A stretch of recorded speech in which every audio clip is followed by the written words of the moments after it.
Today on The Social. Mark Carney gets fleeced by heated rivalry. We react to the viral moment between rising star Hudson Williams and the Prime Minister and the hit show's cultural impact. And feeling worried? Write it down. Why therapists are saying this brain dump exercise could be the key to soothing your nervous system.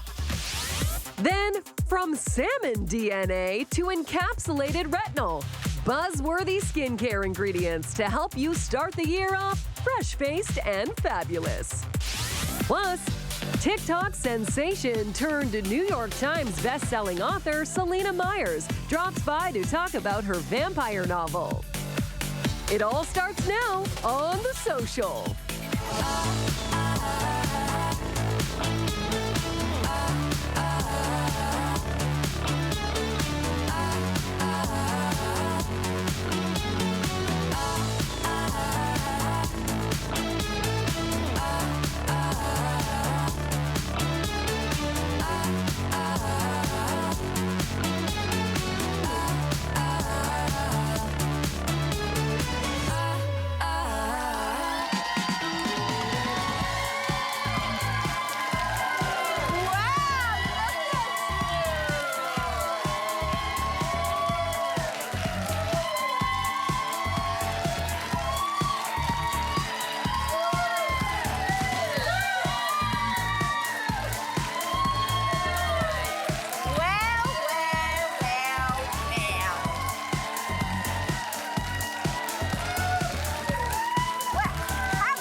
Extraordinaire Derek just said to me off camera, this is the biggest audience of 2026 so far.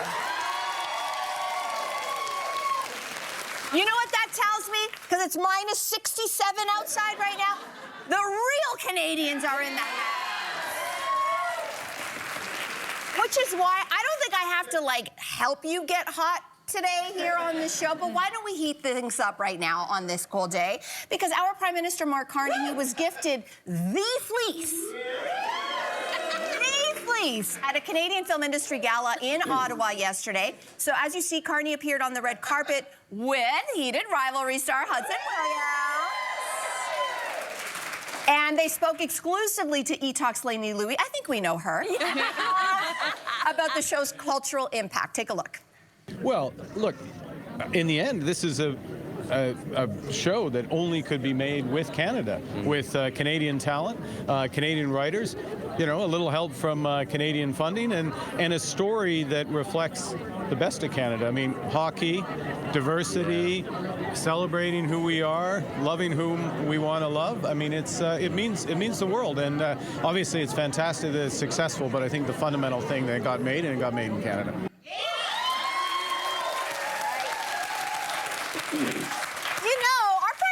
Getting pretty used to getting viral around the world, because that is now going viral around the world. Yeah. What are your reactions to this? Listen, the timing and the themes of this show couldn't be more perfect. Like, I just think it is so poignant on so many levels. What we're going through right now with the U.S.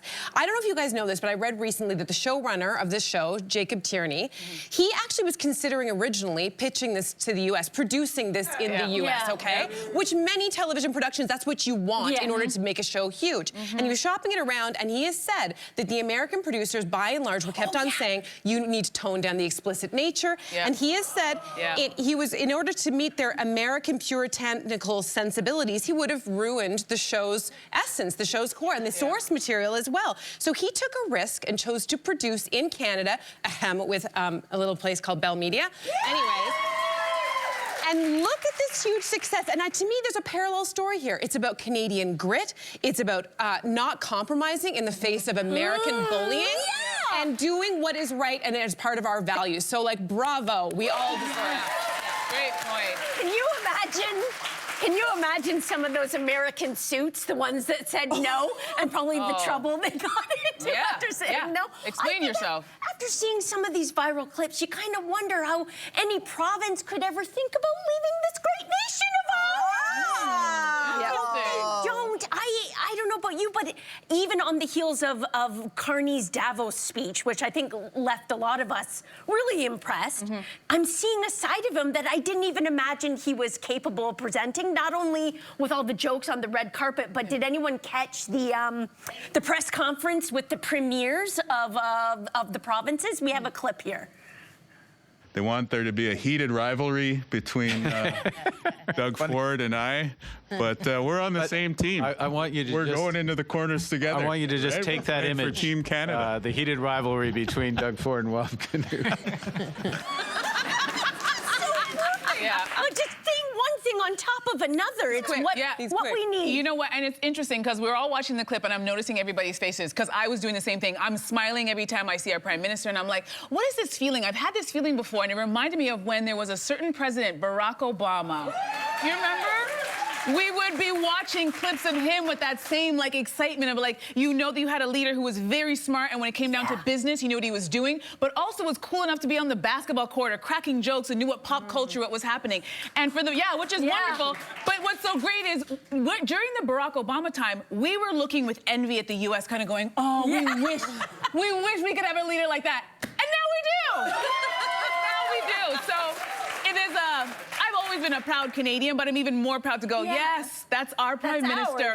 Watch and learn, United States. Watch and learn. But Okay, I'm going to say something that I hope is not unpopular, but I do think that he kind of comes in on the coattails, not to take anything away from our current Prime Minister. He's amazing, and he's showing it in these moments. But he really comes in on the coattails of our previous Prime Minister, who was an open ally of the LGBTQ plus community, and made it very easy for a Carney to come in, who is, on the one hand, this very sophisticated statesman, but then can sort of toy with sexuality when he said this in his speech last night. Friend Hudson, we are... I don't know if you saw the energy on that carpet, but I felt it. He's a good actor. I just can't imagine any other world leader right now who is juggling the things that that man is juggling on his shoulders and who is still able to toy with the idea of what positive masculinity looks like in the face of toxic masculinity that is around the globe. But does he also does it, correct me if I'm wrong, doesn't our Prime Minister also have a daughter who's also LGBTQ+? Yes. So maybe that's also, he has that education and experience. Maybe that's also what we're seeing. Keep doing what you're doing, Prime Minister. All right, we wanted to let you know, it's okay. No, That special that you saw, she's very excited today, folks. She's very excited. You can tune into the E-Talk Tonight special that is happening at 7 p.m. Eastern right here on CTV. It's full coverage. All of our friends, I was going to call them our lovers at E-Talk. It is Friday, y'all. I tell you, heated rivalry has got us all hot. You can watch that special on E-Talk Tonight. Okay, you know what? We need to talk about Margot, Robbie, and Jacob Elordi and what Jacob calls their mutual obsession. So the Wuthering Heights stars have whipped the internet into a frenzy with their mad love for each other on full display during press events. So some are saying it's reminiscent of what we saw between Pamela Anderson and Liam Neeson during the Naked Gun press tour, or Sydney Sweeney and Glenn Powell during the release of Anyone But You. And others are saying maybe it smells like a little bit of strategy going on here. So are we a fan of what we're seeing? Oh my God, straight sex, so boring. Okay. So you know what's very interesting? As you were reading the words whipped up, the audience, the silence was deafening. We're definitely not whipped up. And I think the problem is, you know, you can pull these types of Angelina and Brad stunts every once in a while, but when we're seeing it with every single movie that comes out, it's like, yo, also, Margot, we know you've been married for 10 years and you just had a baby. So it's not whipped up, it's more like, girl, what are you doing? Yeah. I don't actually think they even needed to do this. Personally, I watched the trailer and I got excited for this movie because it feels like right now we're seeing sex back in Hollywood, which for a long time, it was not there. Sex. Is that a raw egg? It looks pretty hot, I gotta say. I don't think they need to do these things. Like whether or not it's a publicity stunt, it certainly isn't new. In Hollywood for ages, they used to do this. Like back in the day, it was often to cover up someone's sexuality, to go back to that. It was like pretend he has a, you know, a leading lady relationship because we want to turn attention away. Photograph them at a restaurant on a date. That's Stuff exactly like it. that, I will say the one thing that has always worked for me, whether it's intentional or not, do you guys know about those movies where you hear all of a sudden, like, okay, they actually might have had sex for real? You remember these stories? Like, Don't Look Now was another. Wasn't that with Baby with Nicole Kidman? Oh no, there's a movie. It was with Donald Sutherland and Julie Christie, and the rumors around. Yes, you remember this? It was that they had actually had sex. I don't think that's true.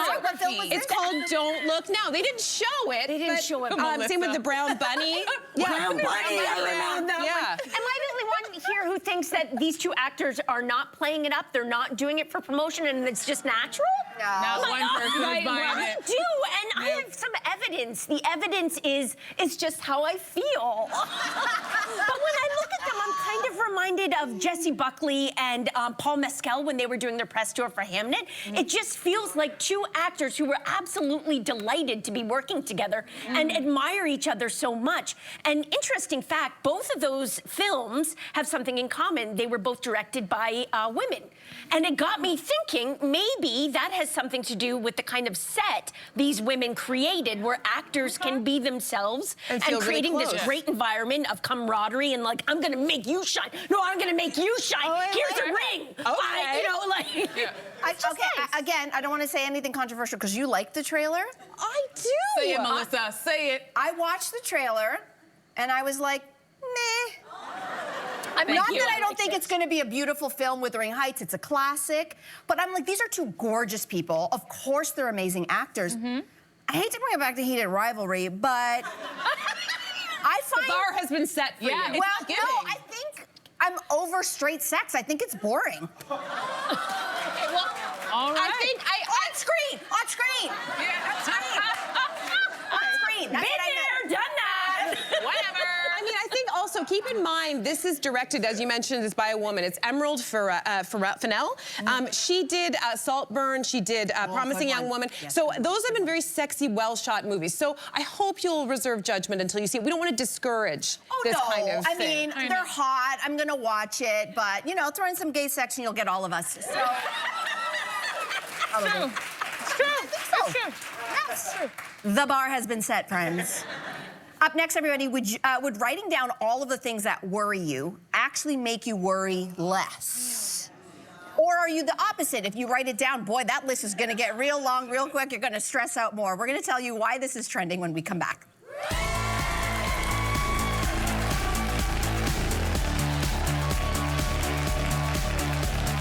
Monday on The Social, it's Nurse Dana. Emmy winner Catherine Lanassa scrubs in to chat about the new season of The Pit.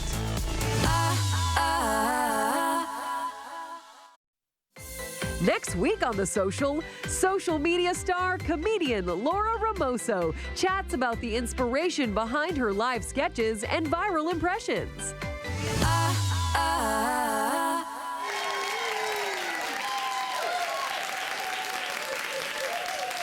Okay, I know I said off the top of the show, biggest audience we've had in 2026 so far, and a little thing called Valentine's Day is coming up in February, so this is your call. You want to be here live in studio with your loved one, your family member, your gals. Scan the QR code that's on the screen right now. That's how you can get tickets, and also, they are for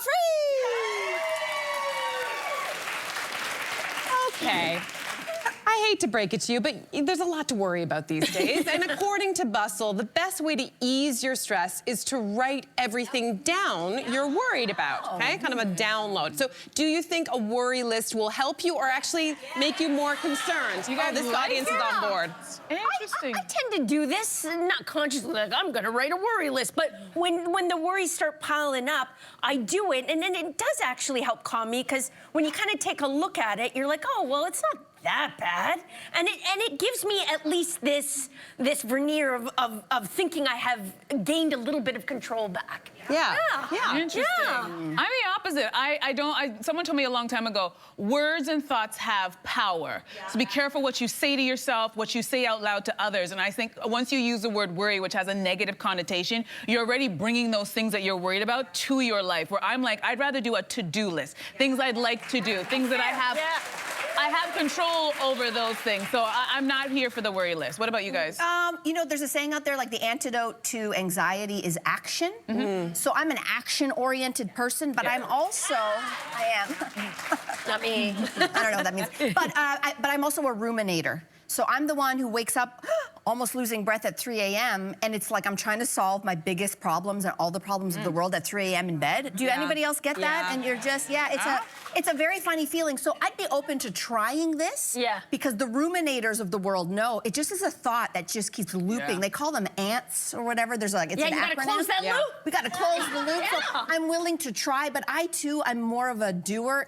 Listen, I'm a firstborn. You're not gonna get that out of me. It's like, I want action, I want solutions. So maybe the first step is writing it down. You know what? Maybe, well, for me, the first step is writing it down, and then I'm like, done. Don't have to think about it anymore. But I think that's the thing. Better. I think, I mean, I definitely, I don't write this down because, like, I think my deepest, darkest worries, I don't believe for a second, like World War III, for example. Like, I don't think writing that down is going to help me. I don't. But there is something I've learned about that actually helps a lot in terms of worrying. It's called The Work, and it's by someone named Byron Katie. I don't know if people have heard of it, but I'm going to give you a little lesson in it. So you're worried, you're ruminating about something, for example, World War III. You're supposed to ask yourself 4 questions. The first question is it true? So in that case, you might say, well, I don't really know. We don't know yet. The second question is, how can I absolutely know it is true? World War III. Well, I can't absolutely know it's true, okay? So already your temperature is going down. Third question is, how would I feel or who would I be if I didn't have this thought? Well, World War III. If I wasn't ruminating and thinking about it, I think I'd feel pretty relaxed. I'd be able to go back to sleep, whatever it might be. And the fourth thing you do is you try to turn it around. Take an opposite approach. World War III is going to happen. The opposite is World War III is not going to happen. That, in fact, maybe we're about to enter into a time of peace. And whether or not this is true, I think it is actually really helpful to do this exercise. I do it for everything. I suggest you try it. You do it for big things and little things. Big things and little things all the time. And number 5, Carney will be the leader of the world. Maybe. Just put that in, sure. And we're not worried. Why not? Yeah. All right, well, here's something to warm your hearts, everybody. CTV News has a story about a team of London, Ontario hockey players who are all over 80 years old. Love that. And get this. They're heading to the Ontario Senior Winter Games next week. So, how amazing is this? How great is this? I love this idea. Oh, I love this. Yeah, what do you think we're going to be doing at 80? What hobby do you you think you'll still be doing when you're 80 years old? I think there's a lot of things that I'm doing today that I hope I don't stop, that I'm still doing. Like, I hope I'm still riding horses. Like, I hope I'm still traveling. But you know that movie Back to the Future? Yeah. I actually have the DeLorean. We're all gonna get into the car because I actually found a video of me in the future. What? And I'd like to show it to you. What?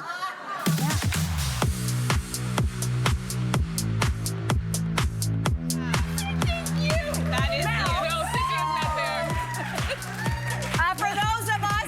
For those of us. You're the one with the red glasses. That's right. Yeah. For those of us who don't speak Spanish, it says, the first caption says, everyone thought this was just a phase, and underneath it says, me in Ibiza at 65. Yeah. Oh, that is totally believable. You being there, not believable. I will not be there, no. Cynthia will not Actually, be there. maybe I will. Maybe that'll be like my last, my That's last. when you'll get the spark to become a club girl. Last hurrah. The last hurrah. Before World War III. Doing the splits on the dance floor.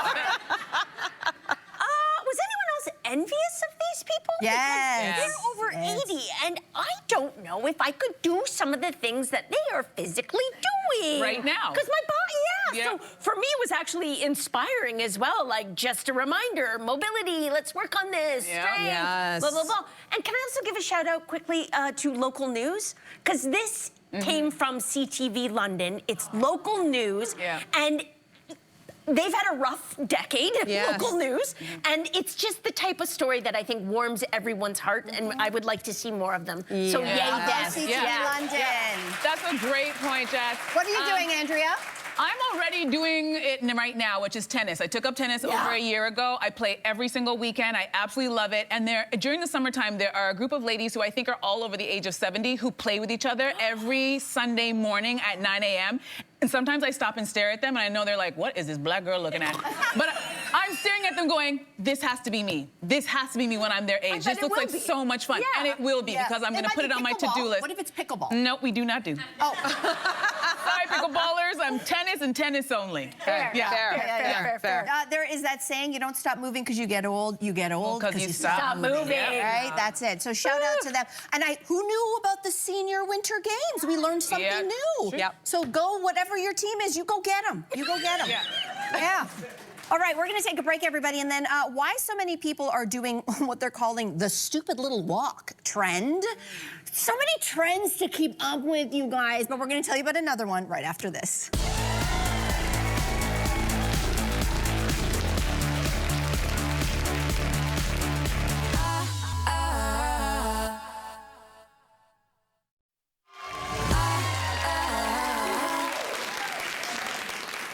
Everybody, when you're tired and cranky and it's minus 20 plus outside, the last thing you probably want to do is to go outside. But if you look on social media, it is full of people who are forcing themselves to take what they are calling a, quote, stupid little walk. and they're doing it for their mental health. All right.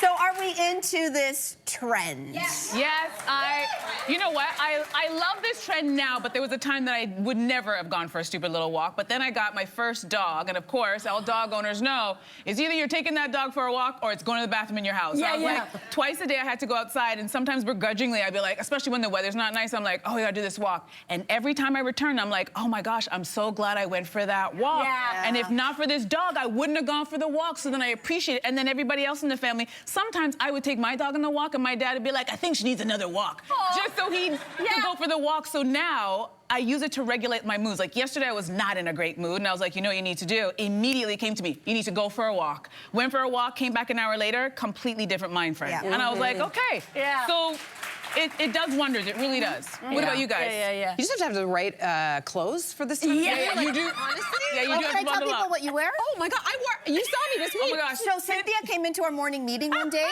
and I thought she was on Team Canada's snowboard team. She looks so sporty. All red, very sporty, but it's a full adult snowsuit. Guys, lean into it. Don't be embarrassed. Don't be like your kid. Like my kid is like, oh, I'm not. I know. She does do cold I plunges. feel like She does. that you need the right equipment to do this, and I think we need to stop thinking of it as a stupid little walk. It's one of the smartest things we can do for all the reasons that you think it's dumb. Hear me out. I think we should keep it a stupid little walk and lean into the stupid part. Hear me out. Okay. Because I do love a stupid little walk, but there's a Canadian author, his name is Ian Reid. He wrote a couple of fiction novels that Charlie Kaufman turned into movies, but his first book was a memoir. And I remember reading this memoir and laughing out loud because he described this thing that his family used to do. They would, instead of playing a board game, they'd all get together and they'd do like a funny walk competition.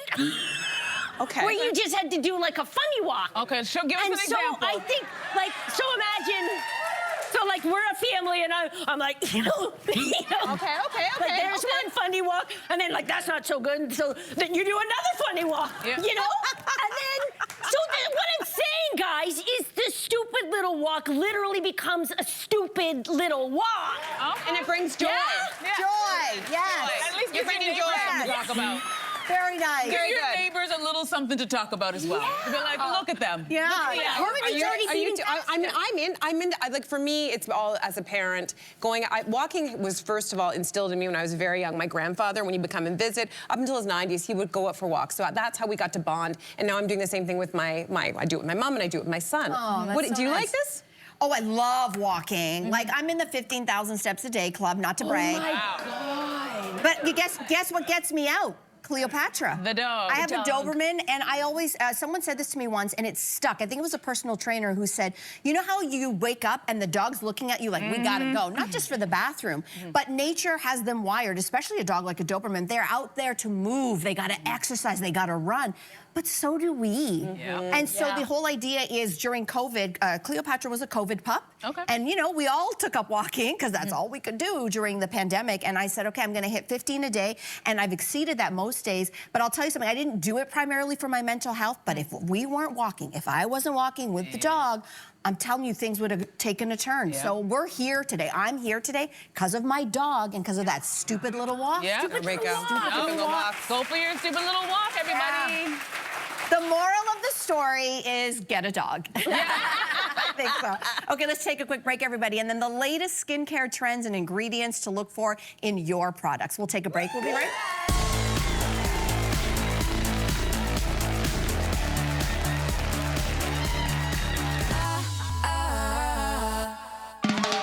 There's never a dull moment at The Social.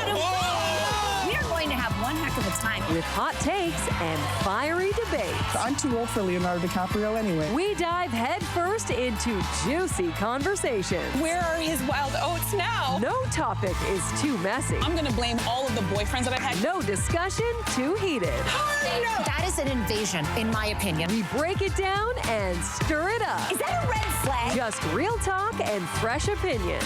Unfiltered. It's hard. Unexpected. This conversation has changed significantly. And always entertaining. Are you guys having a good time? Watch The Social, weekdays at 2 p.m. on CTV.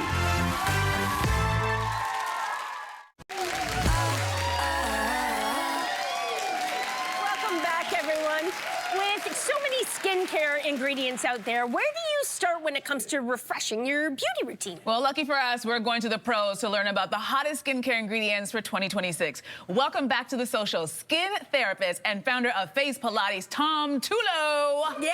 Good to see you. Hi, hon. Fabulous as usual. Thank you, thank you. Thank you. So the first ingredient we're going to break down, or rather you're going to break down, is something called PDRN.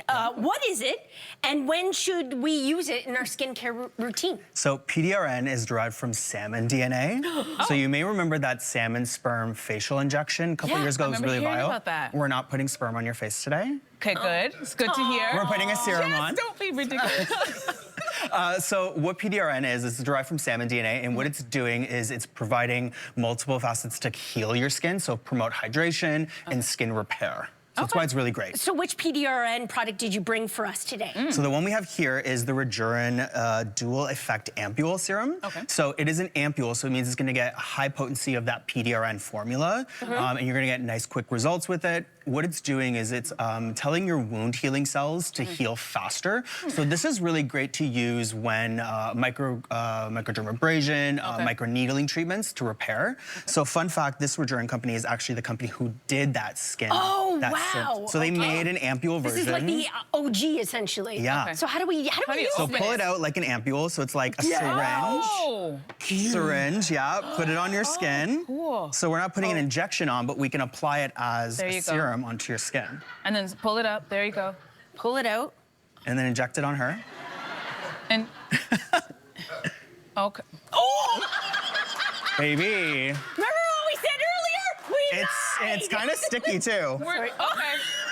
It is a little sticky, yeah. The consistency is quite nice. Thank you so much for that. It's sorry, Okay, I'm moving on before we get canceled. All right, up next we have exosomes. So what are they and why are they so powerful? Such a powerful ingredient in skincare. So exosomes are really great. Think of them as the group chat to your skin.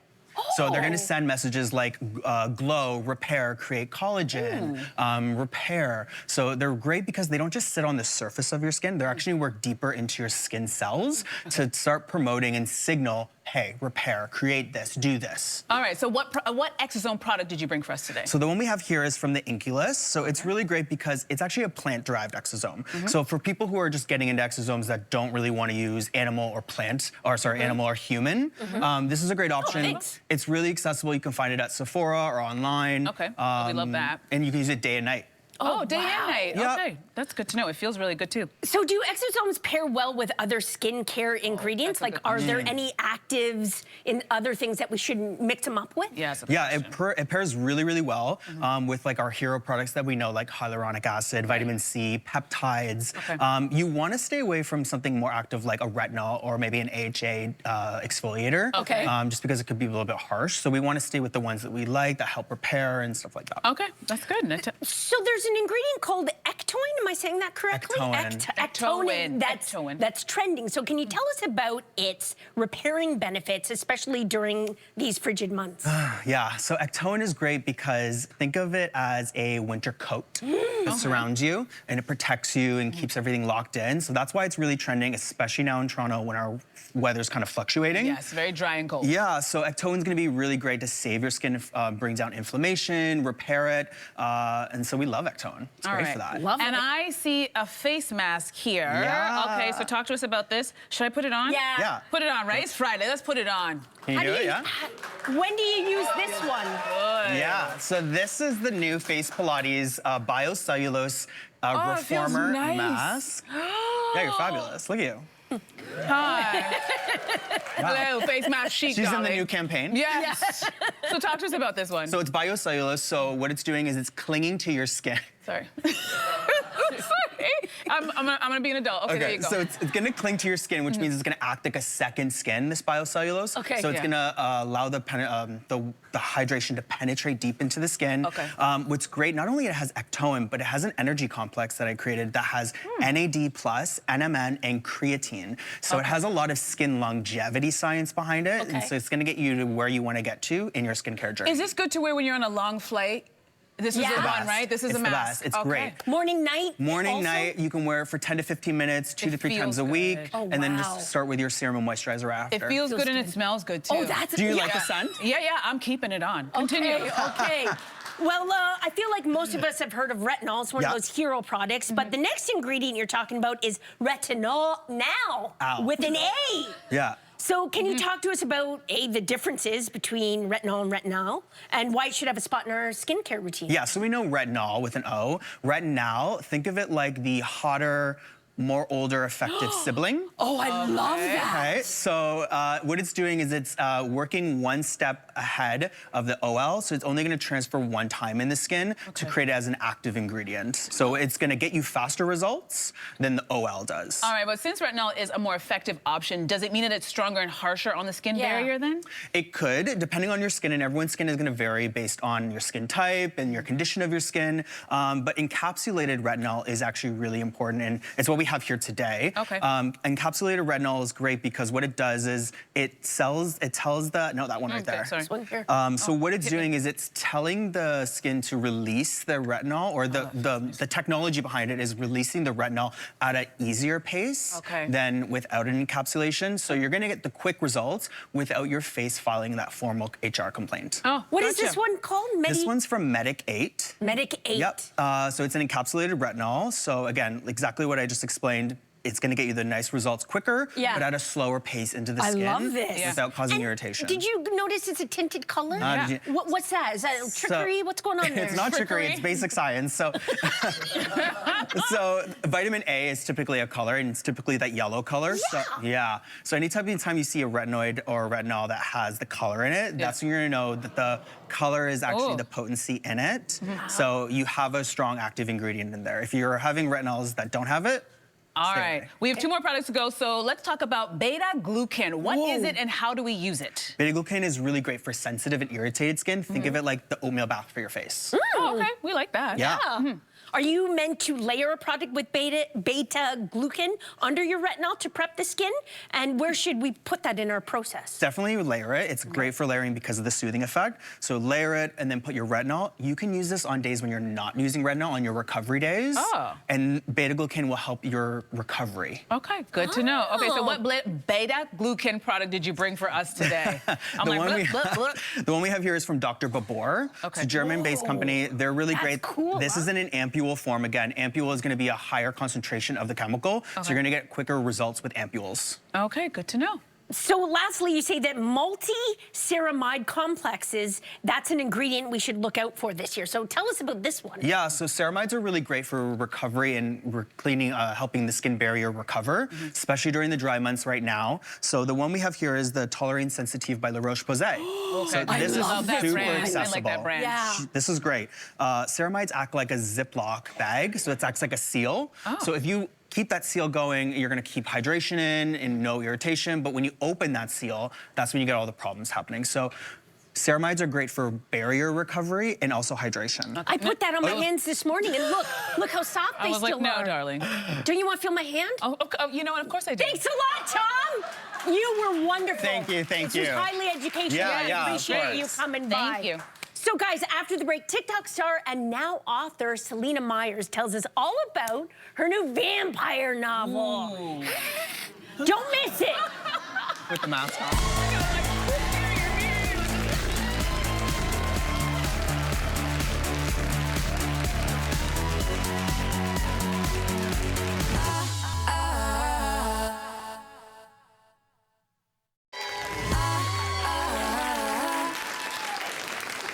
Welcome back. Our next guest is a TikTok sensation with nearly 30 million followers and and also 1.2 billion likes. Oh my gosh. Well, she rose to fame with her humor and sleepwalking videos, and now she's here to talk about her brand new vampire novel called Hollow. Please welcome to the show, Celina Myers, AKA Celina Spookyboo. Thank you for having me. Thank you. Okay, Cynthia said it. 30 million followers. That is almost the entire country of Canada. That's nuts. Following you on social media. Yep, so how do you amass that many followers? Well, it was COVID. Everyone was trapped inside. So they were literally, they were forced to watch me. I just wouldn't stop posting. They said stop, and I was like, no. Okay, so can you walk us through your process? Like how, I guess maybe we should even start. Like how did this process start? And then do you now have a team save content for later? Like how does this whole thing work? Well, it's interesting because my husband's really great. Like I have a manager and a publicist, which is great. But my husband takes a lot off my plate so I can create. So it's honestly just all the people in my head. We work together, we come up with the ideas, but he gives me the time to be able to actually create, which is great. Very nice. Yeah. Let's get into some of your content, because you've actually been posting pre-COVID. So this started way back in 2014, and you were actually posting like paranormal experiences that you were having. Yes. And then, I mean, you were really into that stuff. Can you tell us a little bit more about that? I've always been into the paranormal, and that's kind of where Celina Spookyboo was born, and it came from when I was literally a little boo. I was a baby, and I had an imaginary friend, and her name was Mary Agnes, and my parents thought, imaginary friend, this is all it is. But one time, my mom caught a little girl out of the corner of her eye, and they did research, and the house that used to sit where ours did, they had a daughter named Mary Agnes Nellis, and she actually passed away in the late 1800s. So it all started in the very, very beginning. Oh my gosh. So you started sharing those stories, you started gaining a following, and then you started airing your sleepwalking videos, and then now you've written a book. So tell us what Hollow is about. So Hollow is a story that's lived in me for over a decade. I wrote it about 5 years ago, and it's about Mia, who's a little trapped in life. She's kind of working a dead-end job. A lot of people have felt that way, but she ends up getting in a car accident and dying. She wakes up as a vampire. Now she has to choose between two rival vampire families. There's some romance, there's some vampire politics, but at the end, there's a lot of drama. Okay. Ooh. So what, we've really noticed about what you're so good at online is building community among your followers. Yeah. And you actually brought that process into writing Hollow by something that you call crowd writing. Yes. What is that? So again, COVID, we were trapped inside, and I like to first be held accountable while I write. So actually, I knew the story and I had mapped it all out, but I like to write live. So I would go live for 6-10 hours, write the book, read a little bit, get some feedback. So that was really interesting, and people come here and get work done, but sometimes I forgot I was on camera, and that's another, that's another story. You were not alone. I think a lot of people did that too. We hear you have a very interesting story about sleepwalking while you were working on Hollow. Do tell. So that's the most interesting fact where worlds definitely collided there. The first sleepwalking video I posted was me getting locked out of a hotel room, naked. I was at a hotel, I got some double blackout chocolate cake, fell asleep. I was there mapping out Hollow. I was doing the backstory, I was writing everything. Woke up naked in the hallway, phone in hand, and that's how those two worlds intersect. How did you get out of this situation? I grabbed a pillow and went to the front, and they didn't ask me a single question. They gave me a key, and then I turned around, and my whole bum was out. Hold on, can we go back 2 steps? Yeah, Why maybe. were you naked? Because, well, I was alone in the hotel room, and I was writing, and I was eating chocolate cake in bed. It was comfortable. And that was sleepwalking? Yeah. There we go. That's where it started. Oh my God. That should be the whole segment, actually, unpacking that. So it seems that you have cameras like everywhere. If anybody follows you, I just feel like, where are all the cameras? More than this studio. So tell us about that. Is it because you want to capture yourself sleepwalking? It was because we have 3 dogs, and we worked full time back then, and we wanted to be able to talk to our dogs through the camera. So no matter where we were in the house, there was a camera. But after that first video, my husband was like, wait, you need to see what happened the other night. And he pulled it up, and that's Is this video? That's me farting in the living room, yes. Oh, goodness. Is this something that you've been doing since you were Very little. This is like a thing that you do? Very little. Oh, your poor husband, he probably doesn't sleep much. Okay, so congratulations are in order because you're officially a New York Times best-selling author. Wow. Was that always a dream of yours? You know, it always was a dream because when I was little, my parents, I was the first child, and they didn't know they were supposed to teach me to read, and I got to about grade 3 before anyone realized that I couldn't. And at the same time, they'd done some testing, and they actually said to my parents, like, your daughter's slow, and she's probably not going to achieve anything. So every time a door was shut in my face, I want to kick it down. I want everyone to know they can kick it down. So, big moment. And I don't know if we even said this in the segment. You're from right here in Ontario. Yeah. So anyway, Celina, it's so nice to meet you in person. Congratulations on the book, and thanks for joining us today. Thank you so much. Thank you. Thank you. Paulo is out now wherever you buy your favorite books. Let's take a break. Don't sleepwalk back. Wide awake. Come back right after this.